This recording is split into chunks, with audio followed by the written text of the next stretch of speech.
میرا اس وقت رو رو کر برا حال تھا۔ مجھے نہیں پتا تھا کہ اصغر میری غیر موجودگی میں میری بیٹیوں کو کسی کے ہاتھوں میں بیچ دے گا، اور یہ بھی مجھے معلوم نہیں تھا کہ اس نے میری بیٹیوں کو کسے اور کہاں بیچا ہے۔ ملتان اتنا بڑا تھا کہ میں چاہ کر بھی اپنی بیٹیوں کو نہیں ڈھونڈ سکتی تھی۔ جب میں اصغر سے لڑتی کہ میری بیٹیوں کو کسے بیچا ہے، انہیں واپس لے کر آؤ، تو وہ کہتا تم فکر نہ کرو، تمہاری بیٹیاں جہاں بھی ہیں عیش و عشرت کی زندگی جی رہی ہیں۔ اور پھر میری اتنی ہمت بھی نہیں تھی کہ میں ان کا بوجھ اٹھا سکوں، اور پھر کل کو ان کی شادی بھی تو کرنی تھی۔ میں کہاں سے دیتا ان کو جہیز؟ مجھے جو بہتر لگا میں نے وہ کر لیا۔ اب تم اپنی بک بک بند کرو اور جاؤ میرے لیے تازی روٹی بنا کر لاؤ۔ میں آنسو پونچھتی ہوئی اٹھی اور اصغر کے لیے روٹی بنانے لگی۔ میرا دل اپنی بیٹیوں کی جدائی میں بہت تڑپ رہا تھا۔ میری ممتا ان کو اپنے سینے سے لگانے کے لیے بے چین تھی۔ میرا تو توکل سرمایہ میری بیٹیاں ہی تھی۔ بیٹا نہ ہونے کی وجہ سے اصغر کو بیٹیوں سے بہت چڑ تھی۔ ابھی میں نے ایک روٹی ہی توے سے اتاری تھی کہ دروازے پر ایک فقیرنی آئی اور اس نے صدا لگائی، اللہ کے نام پر کوئی بھوکی کو کھانا کھلا دے، اللہ تیرے دل کی ہر آس مراد کو پورا کرے۔ میں نے جلدی سے 2 روٹیاں لی اور کٹوری میں سالن ڈالا اور فقیرنی کو دینے کے لیے دروازے پر گئی۔ یہ فقیرنی اکثر میرے گھر آیا کرتی تھی۔ میں نے کبھی اسے خالی ہاتھ نہیں لوٹایا تھا۔ اپنے گھر میں چاہے کھانے کے لیے لالے پڑے ہوتے، پھر بھی میں کچھ نہ کچھ اس کی امداد ضرور کرتی۔ جب میں نے اسے روٹی دی تو اس نے وہ روٹی اپنے ساتھ بچے کو بھی کھلائی اور خود بھی کھائی اور دوائیں دیتی ہوئی وہاں سے چلی گئی۔ میں دن رات اللہ تعالیٰ سے دعائیں کرتی تھی کہ کسی طرح مجھے میری بچیوں سے ملوا دے۔ مجھے نہیں پتا تھا کہ میری دعائیں اتنی جلدی قبول ہو جائیں گی۔ ایک دن جب میں رات کے لیے کھانا بنا رہی تھی تو وہ فقیرنی آئی اور اس نے وہی صدا لگائی کہ اللہ کے نام پر کوئی بھوکی کو کھانا کھلا دے۔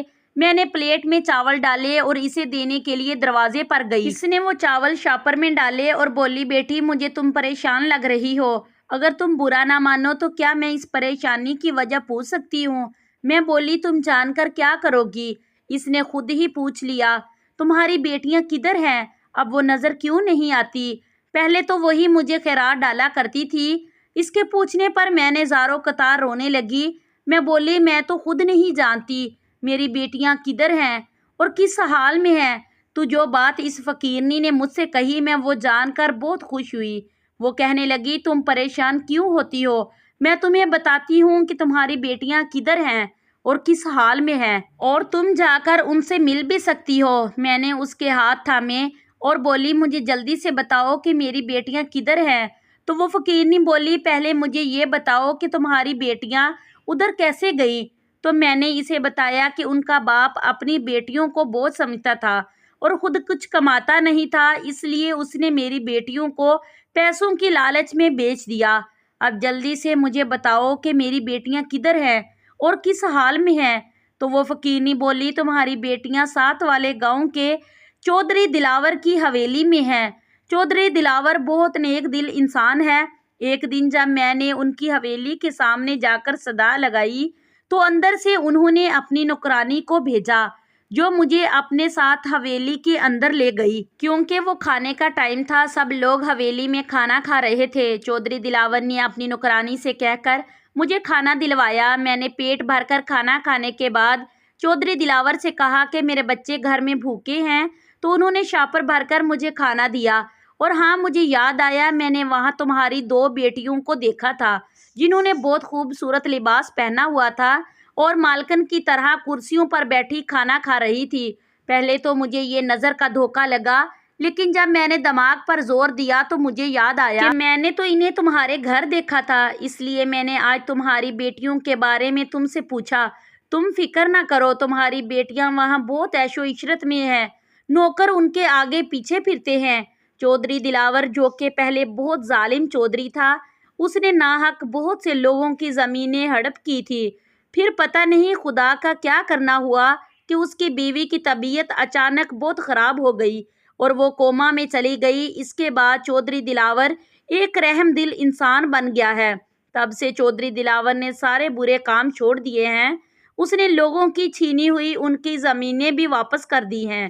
یہ سب جاننے کے بعد میں نے سکھ کا سانس لیا ورنہ میں تو یہ سوچ سوچ کر بہت پریشان تھی کہ پتہ نہیں میری بیٹیوں کے ساتھ کیا سلوک ہو رہا ہوگا اور وہ کس حال میں ہوں گی۔ وہ فقیرنی سب کچھ بتانے کے بعد وہاں سے چلی گئی اور میں یہ سوچنے لگی کہ میں وہاں کیسے جاؤں گی، کیونکہ اگر میں اپنے شوہر کو وہاں جانے کے بارے میں بتاتی تو وہ مجھے کبھی بھی جانے نہیں دیتا۔ رات کو جب میرا شوہر گھر آیا تو میں نے اسے کہا کہ میں کچھ دن کے لیے اپنے میکے جانا چاہتی ہوں۔ اصغر بولا، پہلے تو کبھی تم نے میکے جانے کا نام نہیں لیا جب سے تمہاری ماں اس دنیا سے گئی ہی ہے۔ میں نے کہا، میں اپنی بیٹیوں کو یاد کر کے ہر وقت روتی رہتی ہوں اور پریشان رہتی ہوں۔ ادھر جاؤں گی تو میرا دل بھی بہل جائے گا کچھ دن رہنے کے لیے، میں بعد میں واپس آ جاؤں گی۔ اصغر مان گیا۔ اس نے کرائے کے لیے مجھے کچھ پیسے تھمائے۔ میں نے جلدی سے کچھ کپڑے ساتھ لیے اور گھر سے نکل گئی۔ پوچھتی پوچھتی میں اس گاؤں تک پہنچی۔ مجھے چودھری دلاور کی حویلی کا پتہ نہیں تھا۔ میں نے ایک عورت سے پوچھا کہ چودھری دلاور کی حویلی کہاں ہے؟ وہ بڑی حیرت سے میری طرف دیکھنے لگی اور بولی، تم کہاں سے آئی ہو اور چودھری دلاور کی حویلی کا کیوں پوچھ رہی ہو؟ میں نے اسے یہ بات چھپائی کہ میں اپنی بیٹیوں کے لیے یہاں آئی ہوں۔ میں بولی کہ دنیا میں میرا کوئی آگے پیچھے نہیں ہے۔ سنا ہے چودھری دلاور بہت نیک دل انسان ہے، غریبوں کی بہت مدد کرتا ہے، بے سہاروں کو سہارا دیتا ہے۔ مہربانی کر کے آپ مجھے چودھری دلاور کی حویلی کا پتہ بتا دیں۔ اس عورت نے میرے ساتھ ایک بچہ بھیجا جو مجھے چودھری دلاور کی حویلی کے سامنے چھوڑ کر واپس بھاگ گیا۔ وہ حویلی کم اور کوئی محل زیادہ لگ رہا تھا۔ میں حویلی کے گیٹ کے سامنے کھڑی حویلی کو بہت حیرت سے دیکھ رہی تھی، جو کہ بہت خوبصورت تھی۔ گیٹ پر دو بڑی بڑی مونچھوں اور دو بڑے بڑے بالوں والے گارڈ کھڑے تھے۔ ان میں سے ایک میرے قریب آ کر بولا، ہاں بہن، کیا چاہیے؟ کھڑی کیا دیکھ رہی ہو؟ کس سے ملنا ہے؟ گارڈ کو اتنا پوچھنے پر ہی میرے تو پسینے چھوٹ گئے، میری ٹانگیں کانپ رہی تھی۔ میں کانپتی ہوئی آواز میں بولی، بھائی مجھے چودھری دلاور سے ملنا ہے۔ تو وہ بولا، کیوں ملنا چاہتی ہو؟ کیا کام ہے؟ میں بولی، مجھے کام کی ضرورت ہے، میں بہت اچھا کھانا بنا لیتی ہوں اور گھر کے سارے کام کر لیتی ہوں۔ تو وہ گارڈ بولا، چودھری دلاور تو کہیں کام سے گئے ہوئے ہیں، تم پھر آ جانا۔ میں بولی، میں بہت دور سے آئی ہوں۔ تو گارڈ بولا، ٹھیک ہے، تم اندر آ جاؤ۔ وہ مجھے اندر لے گیا اور بولا، تم یہاں لان میں بیٹھ جاؤ، جب چودھری دلاور آئیں گے تو میں ان سے تمہاری ملاقات کروا دوں گا، اور یہیں بیٹھی رہنا، اندر جانے کی کوشش مت کرنا، ورنہ یہ تمہارے لیے اچھا نہیں ہوگا، کیونکہ چودھری دلاور کی اجازت کے بغیر کوئی بھی اندر نہیں جا سکتا تھا۔ میں نے ہاں میں سر ہلا دیا۔ تو وہ گارڈ وہاں سے چلا گیا۔ میں نے لمبا سانس خارج کیا اور چودھری دلاور کے آنے کا انتظار کرنے لگی۔ لان چونکہ حویلی کے اندر والے حصے کے سامنے تھا۔ میری نظریں بار بار حویلی کے اندر والے حصے کی جانب اٹھ رہی تھی اور میں دل میں دعائیں کر رہی تھی، کاش مجھے میری کوئی بیٹی نظر آ جائے، لیکن وہاں میری بیٹی تو کیا، کوئی اور بھی مجھے آتا جاتا نظر نہ آیا۔ 3 گھنٹے انتظار کرنے کے بعد مجھے گاڑی کی آواز آئی تو میں جلدی سے اٹھ کھڑی ہوئی۔ گاڑی کی آواز آتے ہی گارڈ نے جلدی سے گیٹ کھولا۔ گیٹ کھولتے ہی کالے رنگ کی چمچماتی ہوئی گاڑی گیٹ کے اندر داخل ہوئی۔ گاڑی کے پچھلے حصے سے 2 گارڈ نکلے۔ انہوں نے جلدی سے گاڑی کا دروازہ کھولا تو چودھری دلاور گاڑی سے نکل کر اندر چلے گئے۔ میں بھی چودھری دلاور کے پیچھے اندر جانے لگی تو گارڈ نے مجھے روک لیا اور بولا، تم یہیں انتظار کرو، میں چودھری دلاور سے اجازت لے لوں، اس کے بعد تم اندر جا سکتی ہو۔ میں پھر وہیں بیٹھ گئی اور گارڈ کے واپس آنے کا انتظار کرنے لگی۔ کچھ دیر کے بعد گارڈ واپس آیا اور مجھے اندر جانے کے لیے کہا۔ میں نے اپنے کپڑوں والی پٹیلی اٹھائی اور اندر کی جانب چل پڑی۔ اندر جانے سے پہلے میں نے بڑا سا گھونگھٹ نکال لیا تھا تاکہ میری بیٹیاں مجھے پہچان نہ سکیں اور میں دیکھوں کہ میری بیٹیاں کس حال میں ہیں۔ جب میں اندر داخل ہوئی تو خوف کے مارے میرا برا حال تھا۔ سامنے ہی چودھری دلاور صوفے پہ ٹانگ رکھے بیٹھا ہوا تھا۔ میں نے جاتے ہی سلام کیا۔ سلام کے جواب کے بعد چودھری دلاور بولا، بی بی بتاؤ میں تمہاری کیا مدد کر سکتا ہوں؟ میں بولی، چودھری صاحب مجھے کام کی ضرورت ہے۔ تو وہ پوچھنے لگا کہ تم کہاں سے آئی ہو؟ میں بولی، میں ساتھ والے گاؤں سے آئی ہوں، میرا اس دنیا میں کوئی نہیں ہے۔ پہلے میں اپنے گاؤں میں کسی کے گھر کام کیا کرتی تھی، وہ لوگ گاؤں چھوڑ کر شہر چلے گئے ہیں، میرے پاس کوئی کام نہیں تھا تو مجھے کسی نے آپ کے بارے میں بتایا کہ تمہیں وہاں ضرور کام مل جائے گا۔ چودھری صاحب میں گھر کا سارا کام کر لیتی ہوں اور کھانا بھی بہت اچھے سے بنا لیتی ہوں۔ آپ کی مہربانی ہوگی اگر آپ مجھے کام پر رکھ لیں۔ کچھ سوچنے کے بعد چودھری دلاور بولا، میری حویلی میں پہلے ہی بہت ملازم ہیں، مجھے ملازمہ کی ضرورت نہیں ہے۔ یہ لو، یہ کچھ پیسے ہیں، یہ رکھ لو۔ میرے گارڈ کو اپنا پتہ بتا دو، تمہیں اتنی رقم ہر ماہ مل جایا کرے گی۔ میں بولی، نہیں چودھری صاحب، مجھے خیرات نہیں چاہیے۔ اگر آپ مجھے کام پر رکھ لیں تو مجھے یہ پیسے قبول ہیں، ورنہ میں یہ خیرات کے پیسے نہیں لے سکتی۔ تو چودھری نے اپنی ملازمہ کو آواز دی۔ ملازمہ دوڑتی ہوئی آئی اور بولی، جی چودھری صاحب۔ چودھری دلاور بولا، آج سے کھانا بنانے کی ذمہ داری تمہاری ہے اور آج سے صفائی کا سارا کام یہ نئی ملازمہ دیکھے گی۔ میں بولی، چودھری صاحب آپ کا بہت شکریہ، سچ میں آپ کا دل بہت بڑا ہے۔ وہ ملازمہ مجھے اپنے ساتھ لے گئی اور مجھے سارا کام سمجھا دیا۔ اس دن میں نے کوئی کام نہ کیا کیونکہ وہ میرا پہلا دن تھا۔ کام سمجھانے کے بعد ملازمہ نے مجھے میرا کوارٹر دکھایا، جو کہ ملازمین کے رہنے کی جگہ تھی۔ کوارٹر میں ہر طرح کی سہولت موجود تھی، جو چودھری دلاور کی نیک دلی کا بولتا ہوا ثبوت تھا۔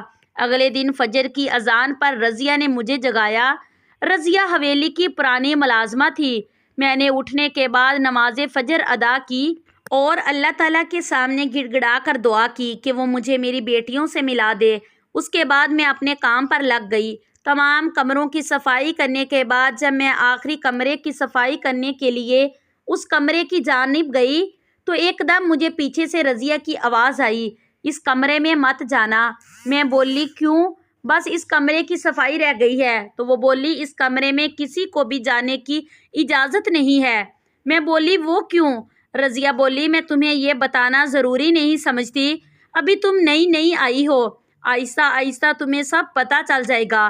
نیچے جو صفائی رہ گئی ہے تم وہ کر لو اور دوبارہ سے اس کمرے میں جانے کی غلطی بھی مت کرنا۔ یہ چودھری دلاور کا حکم ہے کہ اس کمرے میں کسی کو نہ جانے دیا جائے۔ میں نے صفائی کرنے کے بعد رضیہ کے ساتھ مل کر کھانا لگوایا۔ میری نظریں بار بار اپنی بیٹیوں کو ڈھونڈ رہی تھی کیونکہ کھانا لگ چکا تھا۔ میں نے گھونگھٹ ویسے ہی نکالا ہوا تھا۔ کچھ دیر کے بعد مجھے اپنی 5 بیٹیوں کی آواز سنائی دی، جنہوں نے کھانے کے ٹیبل پر آتے ہی چودھری دلاور کو سلام کیا۔ چودھری دلاور نے بہت پیار بھری لہجے میں ان کو سلام کا جواب دیا اور بولا، بیٹھو بیٹا، کھانا شروع کرو، ہم لوگ تمہارا ہی انتظار کر رہے تھے۔ خاموشی سے گھر کے تمام افراد میں کھانا کھانے لگے۔ کھانا کھانے کے بعد سب باری باری اٹھ کر جانے لگے۔ گھونگھٹ ہونے کی وجہ سے مجھے اپنی 2 بیٹیوں کے پاؤں نظر آئے۔ جب ان کے پاؤں پر میری نظر پڑی تو میری ممتا تڑپ اٹھی۔ میں چاہ کر بھی ان سے پوچھ نہ سکی کہ ان کے پاؤں کے یہ حالات کیسے ہوئے۔ ویسے تو چودھری بہت نیک دل بنتا پھرتا ہے، مجھے لگتا ہے کہ اس کی یہ نیک دلی بس دکھاوے کی ہے، اصل میں تو یہ وہی ظالم چودھری ہے جو کہ پہلے ہوا کرتا تھا۔ تمام کام ختم کرنے کے بعد جب میں اپنے کوارٹر میں گئی تو میں رضیہ سے بولی، رضیہ تم سے ایک بات پوچھوں؟ تو وہ بولی، ہاں پوچھو۔ میں بولی، وہ لڑکیاں کون ہیں جو کھانے کے ٹیبل پر بیٹھی تھی؟ تو رضیہ بولی، وہ چودھری صاحب کی بیٹیاں ہیں۔ میں بولی، اگر وہ چودھری صاحب کی بیٹیاں ہیں تو ان کے پاؤں کی یہ حالت کیسے ہوئی؟ رضیہ چپ ہو گئی اور بولی، اچھا مجھے ابھی کچھ کام ہے، میں جا کر واپس آتی ہوں، تم سو جاؤ۔ لیکن میں کیسے سوتی؟ میں تو ایک ماں تھی اور ایک ماں اپنی اولاد کی یہ حالت دیکھ کر کیسے سو سکتی ہے؟ وہ ساری رات میں نے جا کر روتے ہوئے گزاری۔ اگلی صبح جب میں حویلی میں گئی تو میری 5 بیٹیاں صوفے پر بیٹھی ہوئی تھی اور آپس میں باتیں کر کر کے ہنس رہی تھی۔ ایسا لگ رہا تھا کہ جیسے وہ بہت یہاں خوش ہیں۔ اتنے میں چودھری دلاور آیا اور بولا، تم لوگ یہاں کیا کر رہی ہو؟ چلو کمرے میں جاؤ اور جو کام میں نے تم لوگوں سے کہا ہے اس میں ذرا بھی کوتاہی نہیں ہونی چاہیے۔ وہ 5 جلدی سے اٹھی اور سیڑھیاں عبور کرتی ہوئی اسی کمرے میں گئی جس کمرے میں رضیہ نے مجھے جانے کے لیے منع کیا تھا۔ میں نے بھی ٹھان لی تھی کہ میں اس کمرے میں ضرور جاؤں گی اور دیکھوں گی کہ کیا معجزہ ہے اور میری بیٹیوں کے پاؤں ایسے کیوں ہیں، کیوں انہیں زیادہ تکلیف دی جا رہی ہے۔ وہ صرف کھانا کھانے کے لیے ہی نیچے آتی اور اس کے بعد فوراً سے کمرے میں چلی جاتی۔ یہ سلسلہ کئی روز تک چلتا رہا۔ میں کسی کو یہ بھی نہیں بتا سکتی تھی کہ میں ان کی ماں ہوں، کیونکہ اگر کسی کو پتہ چل جاتا تو ممکن تھا کہ چودھری دلاور مجھے یہاں سے چلا کر دیتا۔ میں نے فیصلہ کر لیا کہ میں کسی نہ کسی طرح اس کمرے میں ضرور جاؤں گی اور پتہ لگواؤں گی کہ یہ راز کیا ہے۔ ایک دن تمام کمروں کو صاف کرنے کے بعد میں بہت ہمت کر کے اس کمرے کی طرف آ گئی، اپنے ارد گرد کسی کے نہ ہونے کی تصدیق کی۔ جب مجھے یقین ہو گیا کہ میرے آس پاس کوئی بھی نہیں ہے تو میں نے ہمت کر کے دروازہ کھولا۔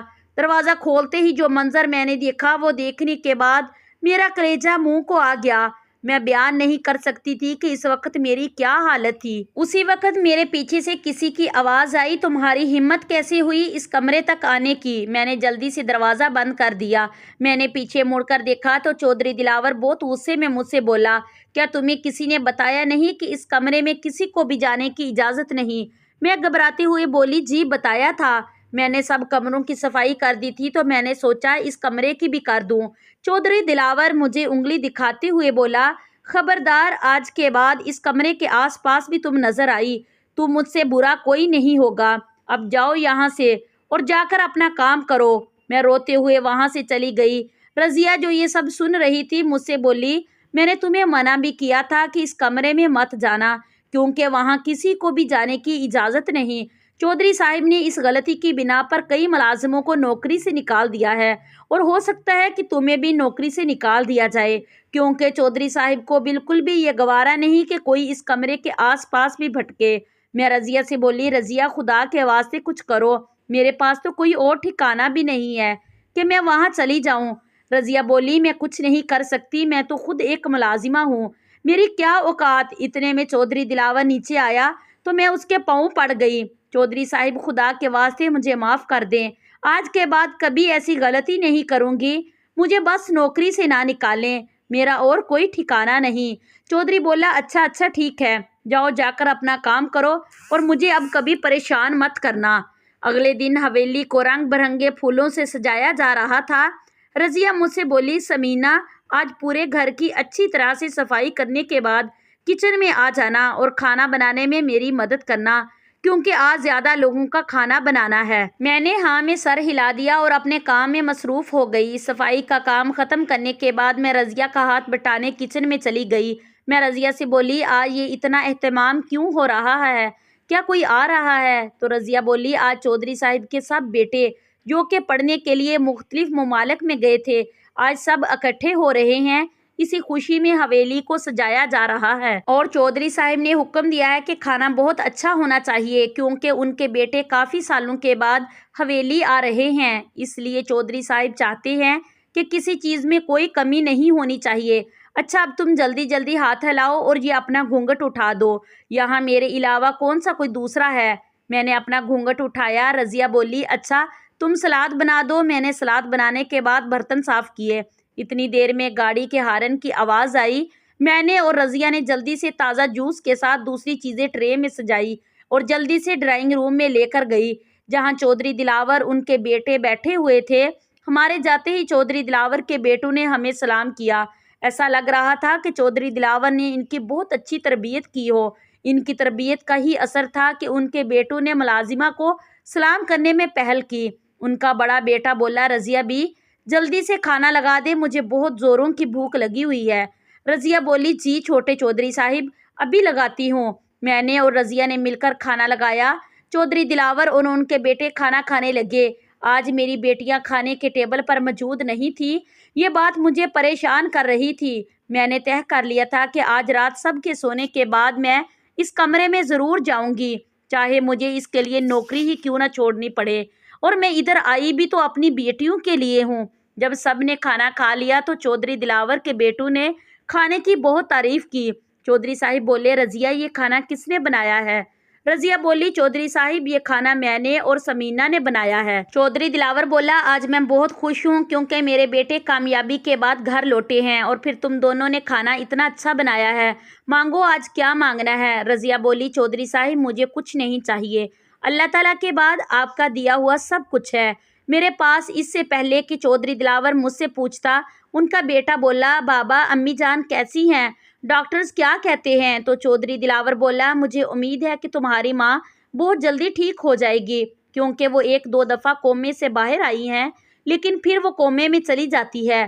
ڈاکٹر نے امید تو دلوائی ہے کہ آنے والے دنوں میں نہیں تو مہینوں میں تمہاری ماں بالکل ٹھیک ہو جائے گی، اور پھر ان کا خیال بھی تو اتنے اچھے طریقے سے رکھا جا رہا ہے، ان کے بیٹے بولے ہم اپنی ماں کو دیکھنا چاہتے ہیں۔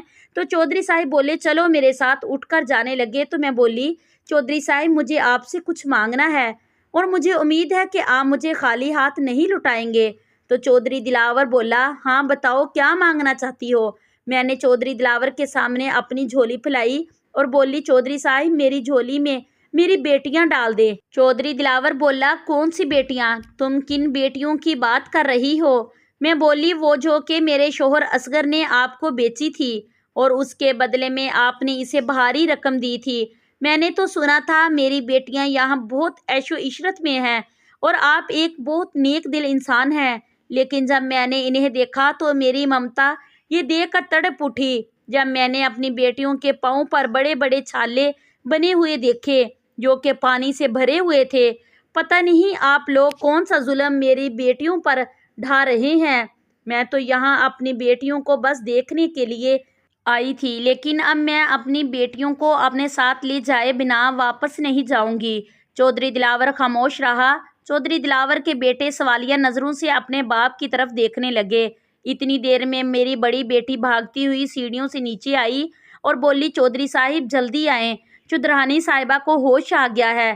یہ سن کر چودھری دلاور بہت خوش ہوا۔ اس نے میری بیٹی کو اوپر جانے کے لیے کہا اور مجھ سے بولا کہ سمینا چلو ہمارے ساتھ اور خود دیکھ لینا کہ تمہاری بیٹیاں کس حال میں ہیں۔ چودھری دلاور اسی کمرے کے سامنے جا کر رکا جس کمرے میں جانے کی کسی کو بھی اجازت نہیں تھی۔ تو دلاور ان کے بیٹے کمرے کے اندر داخل ہوئے، میں بھی ان کے پیچھے پیچھے اندر چلی گئی۔ جب میں نے چوری چھپے اس کمرے کا دروازہ کھولا تھا تو مجھے مشینری کے علاوہ اور کچھ نظر نہیں آیا تھا، وہ مشینری جو کہ ہسپتالوں میں مریضوں کے لیے ہوتی ہے۔ جب میں نے کمرے کی دوسری طرف دیکھا تو مجھے یہ دیکھ کر بہت حیرت ہوئی کہ میری بیٹیاں آرام دہ صوفے پر بیٹھی ہوئی ہیں۔ انہوں نے خوبصورت لباس پہنا ہوا تھا اور وہ ایسے لگ رہی تھی جیسے کہ اسی حویلی کا حصہ ہوں۔ ان کے آگے دنیا کی ہر نعمت پڑی ہوئی تھی۔ میں نے گھونگھٹ کو تھوڑا اوپر اٹھایا اور اپنی بیٹیوں کو دیکھا۔ ان کے پاؤں پر پانی کے جو چھالے بنے ہوئے تھے وہ بھی بالکل ٹھیک تھے۔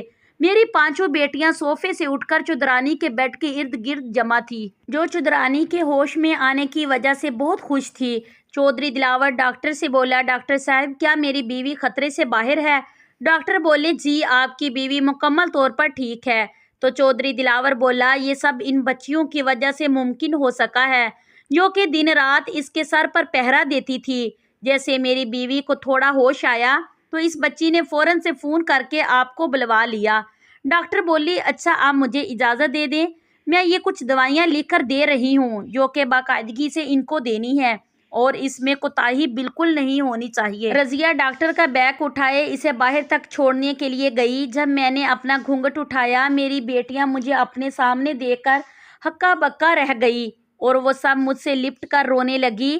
تو چودھری دلاور نے اس شفقت سے ان کے سر پر ہاتھ رکھا اور بولے سمینا تم ان سے پوچھ سکتی ہو کہ ہم نے ان کے ساتھ کیا ظلم کیا ہے؟ تو بیٹیاں بولی نہیں اماں، ان لوگوں نے ہمارے ساتھ کوئی ظلم نہیں کیا، بلکہ ہم تو جب سے یہاں آئی ہیں چودھری صاحب بیٹیوں کی طرح ہم سے پیار کرتے ہیں اور ہم مالکن کی طرح اس حویلی پر راج کر رہی ہیں۔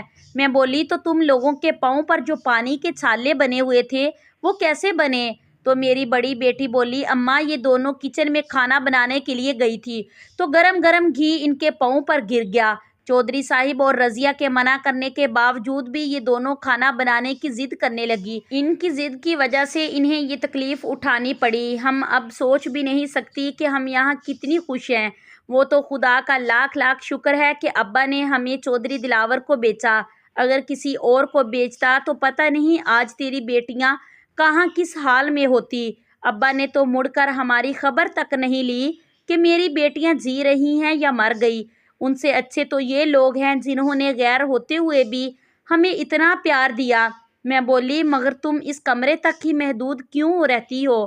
تو میری بیٹیاں بولی چودھرانی صاحبہ کومے میں تھی تو ہم پانچوں نے ان کی دیکھ بھال کی ذمہ داری لی، اس لیے ہم اس کمرے سے صرف کھانا کھانے کے لیے ہی باہر نکلتی تھی۔ چودھرانی نے میری بیٹیوں کو اپنے پاس بلایا اور ان سے بولی آج تم لوگوں کی بدولت ہی میں بالکل ٹھیک ہوں۔ میں تم لوگوں کا یہ احسان زندگی بھر نہیں اتار سکتی کہ تم لوگوں نے میری اتنی دیکھ بھال کی، چاہے میں وہ کوما میں تھی لیکن آنکھیں کھولنے کے بعد سب سے پہلے میں نے تم پانچوں کو دیکھا۔ میں تم پانچوں کو ہر وقت اپنے آس پاس محسوس کرتی تھی۔ چودھری دلاور کو گہری سوچ میں ڈوبا ہوا دیکھ کر چودھرانی بولی، دلاور صاحب آپ کن سوچوں میں ڈوبے ہوئے ہیں؟ تو چودھری دلاور بولا، میں کچھ سوچ رہا ہوں مگر پتہ نہیں جیسا میں سوچ رہا ہوں ایسا ممکن ہو سکتا ہے کہ نہیں۔ تو چودھری دلاور کا بڑا بیٹا بولا، ہمیں بھی تو پتہ چلے بابا آپ کیا سوچ رہے ہیں۔ تو چودھری دلاور بولا، اگر تم پانچوں کو کوئی اعتراض نہ ہو تو میں اپنی پانچوں بیٹیوں کا نکاح تم پانچوں سے کرنا چاہتا ہوں۔ تو ان کے پانچوں بیٹے بولے، بابا ہمیں اس سے کوئی اعتراض نہیں، آپ ہمارے بڑے ہیں اور بڑے ہونے کے ناطے آپ ہمارے لیے جو بھی فیصلہ کریں گے ہمیں وہ سر آنکھوں پر ہوگا۔ تو چودھری دلاور مجھ سے بولا، ثمینہ بہن تم بتاؤ تم کیا چاہتی ہو؟ کیا تم واپس اپنی بیٹیوں کو اس درندہ انسان کے پاس لے جانا چاہتی ہو جو پھر دوبارہ انہیں کسی اور کے ہاتھوں بیچ سکتا ہے؟ ثمینہ بہن تم مانو یا نہ مانو میں اپنی بیٹیوں کو ہرگز تمہارے ساتھ نہیں جانے دوں گا، اور ایک باپ ہونے کے ناطے میں ابھی اور اسی وقت ان کا نکاح اپنے بیٹوں سے کرواؤں گا، کیونکہ ان سے اچھی بہو اس گھر کے لیے ہمیں کوئی اور نہیں مل سکتی۔ چودھری دلاور نے اسی وقت مولوی اور گواہوں کو بلایا اور باری باری میری بیٹیوں کا نکاح اپنے بیٹوں سے کر دیا، یہ جانتے ہوئے بھی کہ ان کے بیٹے باہر کے ملکوں سے اعلیٰ تعلیم حاصل کر کے آئے تھے اور میری بیٹیاں بہت کم پڑھی لکھی تھیں۔ نکاح کے بعد میری بیٹیاں مجھے سے گلے مل کر بہت روئی، تو میں ان سے بولی، رو مت، تم لوگوں کو تو خوش ہونا چاہیے کہ تم لوگوں کو اتنے اچھے سسرال والے ملے جو تم لوگوں کو ماں باپ کی کمی محسوس نہیں ہونے دیں گے۔ بس میری تم لوگوں کو یہ نصیحت ہے کہ چودھری صاحب اور چودھرانی صاحبہ کی عزت اور خدمت کرنا، کیونکہ ان لوگوں نے ہی تم بے سہاروں کو سہارا دیا ہے۔ میں نے چودھرانی صاحبہ اور چودھری دلاور سے اجازت مانگی کہ میں کبھی کبھار اپنی بیٹیوں سے آ کر مل سکتی ہوں۔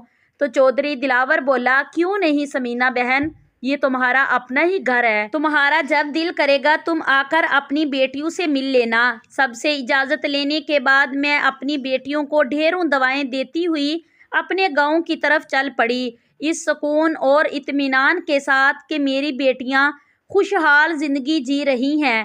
اگر آپ لوگوں کو یہ ویڈیو پسند آئی تو پلیز میری ویڈیو کو لائک کریں اور شیئر کریں اور میرے چینل کو سبسکرائب کریں تاکہ میں اپنی ہر اچھی آنے والی ویڈیو آپ لوگوں تک ضرور شیئر کر سکوں۔ شکریہ۔